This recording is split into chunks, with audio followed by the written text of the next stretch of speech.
മുത്തശ്ശ മുത്തശ്ശ ഇതെന്താ? കുട്ടാ, ഇതാണ് ഇന്ത്യ ഗേറ്റ്. പണ്ട് ഇന്ത്യ പാകിസ്ഥാൻ യുദ്ധത്തിൽ മരിച്ച പട്ടാൾക്കാർ ഇന്നും ഇവിടെ ജീവിക്കുന്നു. മരിച്ചവരിപ്പോഴും ജീവിച്ചിരിക്കേ? മുത്തശ്ശൻ എന്തേ പറയണേ? എനിക്കതൊന്നും പറഞ്ഞാൽ മനസ്സിലായി. മിടുക്കം പോയി പഠിക്കുക. മുത്തശ്ശ, എനിക്കൊരു പട്ടാളക്കാരനാണോ?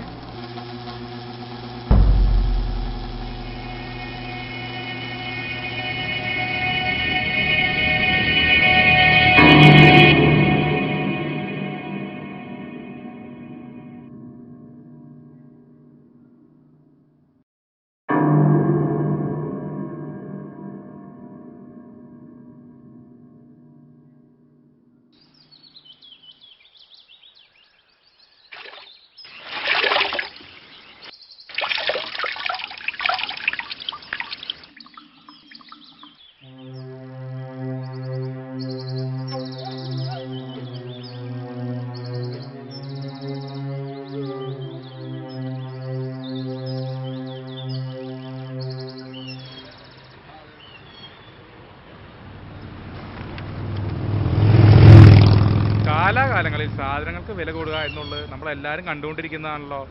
അതിനനുസരിച്ച് ഇവിടെ കൂലിയും കൂടുന്നില്ലേ? അതിനിപ്പോ സർക്കാരെ കുറ്റം പറഞ്ഞ കാര്യമുണ്ടോ? അവിടെയല്ലേ ഈ ബസ് വരിക?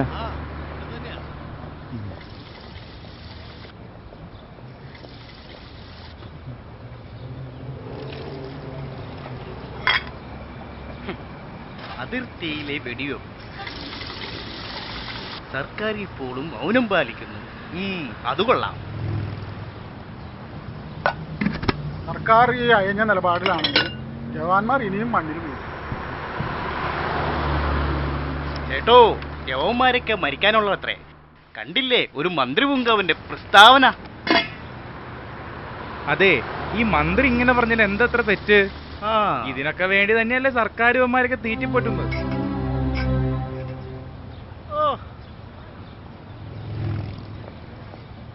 ക്രിക്കറ്റിൽ ഒരു സിക്സർ അടിച്ചാൽ 2 ഗോൾ. ഇവിടെ ഒരു ജവാൻ മരിച്ചാൽ കിട്ടുന്നതോ? ഇതെന്തായാലും വെറുതെ വിടാൻ ഞങ്ങൾ ഉദ്ദേശിച്ചിട്ടില്ല. എന്തായാലും മന്ത്രി രാജിവെക്കണം. അതങ്ങ് മനസ്സിൽ വെച്ചാ മതി. എവിടെ വെക്കണമെന്ന് ഞങ്ങൾക്കറിയാം. എന്നോട് വാടാ, ഇപ്പൊ തന്നെ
മോനെ രഞ്ജ, ഹാവു നീ വന്നല്ലോ, സമാധാനായി. അച്ഛന്റെ പിറന്നാൾ ഇത്തവണ നമുക്ക് ആഘോഷമാക്കണം. എടാ നീ വന്നാ തന്നെ ആഘോഷല്ലേ. അച്ഛാ, അടുത്ത പോസ്റ്റിങ് കാശ്മീരിലെ. വിശേഷങ്ങളൊക്കെ പിന്നെ പറയാം, ആദ്യം ഇവിടുന്ന് കഴിക്കാൻ നോക്കും.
ഹലോ ഹലോ അച്ഛാ, ആ മോനെ, ഞാനിവിടെ ഡ്യൂട്ടിക്ക് കയറി.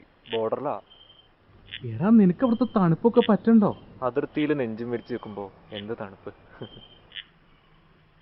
അച്ഛൻ വിഷമിക്കണ്ട. അച്ഛന്റെ മകൻ ഈ രാജ്യത്തെ സംരക്ഷിക്കുകയാണെന്നോർത്ത് അഭിമാനിച്ചാൽ മാത്രം.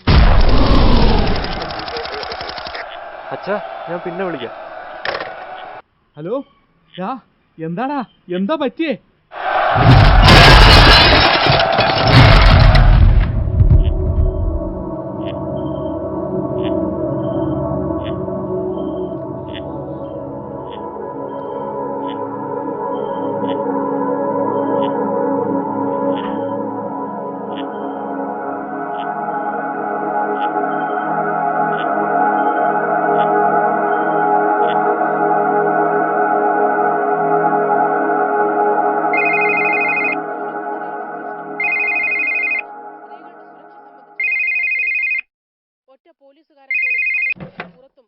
ഹലോ ഹലോ രഞ്ജൻ, രഞ്ജൻ എന്താ പറ്റിയത്? എന്താ എന്താ എന്താ പറ്റിയ എന്റെ മോനെ? എന്താന്ന്?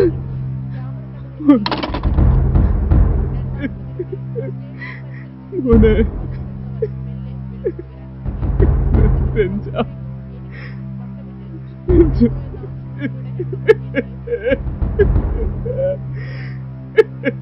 അതിർത്തിയിൽ ഇന്ത്യൻ ജവാന്മാർക്ക് നേരെ ആക്രമണം.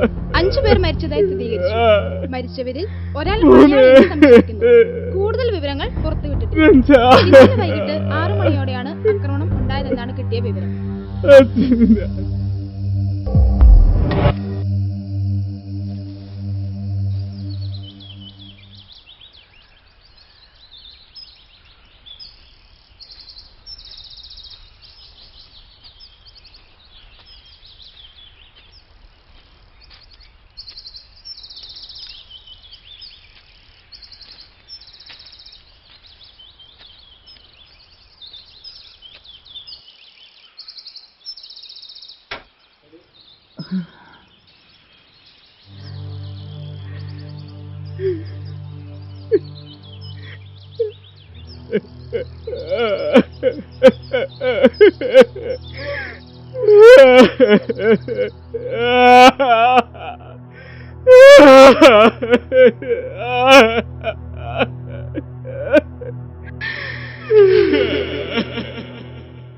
ഇതിനു മുമ്പ് ഇത്തരം സംഭവങ്ങൾ ഇവിടെ ഉണ്ടായിട്ടുണ്ട്. പല ജവാന്മാരും കൊല്ലപ്പെട്ടിട്ടുണ്ട്. ആദ്യമായിട്ടാണ് ഒരു ജവാന്റെ അച്ഛൻ ഇതുപോലുള്ള ഒരു പ്രസ് കോൺഫറൻസ് വിളിച്ചു കൂട്ടുന്നത്. ഒരു കൊല്ലപ്പെട്ട ജവാന്റെ അച്ഛനെന്ന നിലയിലല്ല, സ്വന്തമായ അഭിപ്രായങ്ങൾ തുറന്നു പറയാൻ അവകാശമുള്ള ഒരു പൗരൻ എന്ന നിലയ്ക്കാണ് ഞാൻ നിങ്ങളുടെ മുമ്പിൽ ഇരിക്കുന്നത്. പല ജവാന്മാരും ജീവൻ ത്യജിച്ചത് രാജ്യത്തിൻ്റെ സുരക്ഷയ്ക്ക് വേണ്ടിയാണ്.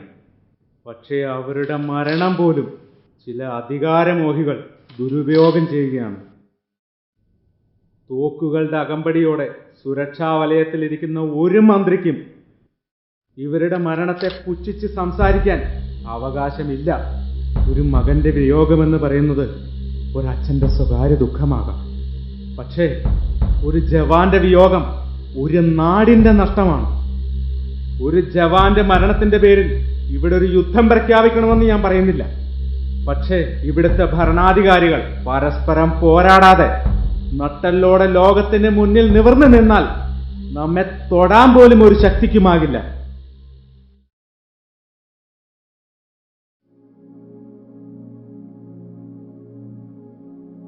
എന്റെ മകൻ ഒരു ജവാനായതിൽ അന്നും ഇന്നും ഞാൻ അഭിമാനിക്കുന്നു. അതിലെനിക്ക് കിട്ടിയ അംഗീകാരവും ബഹുമാനവും എന്നും എന്നെ അത്ഭുതപ്പെടുത്തിയിട്ടേ ഉള്ളൂ. ഞാൻ നിങ്ങളിൽ നിന്നും ഭരണാധികാരികളിൽ നിന്നും ഒന്നും പ്രതീക്ഷിക്കുന്നില്ല. ഇന്ത്യ ഗേറ്റിലെ അണയാത്ത ദീപശിഖ പോലെ രാജ്യത്തെ ഓരോ ജവാന്മാരോടുള്ള ആദരവ് നിങ്ങളുടെ ഓരോരുത്തരുടെയും മനസ്സിലും അണയാതെ നിൽക്കുന്നു.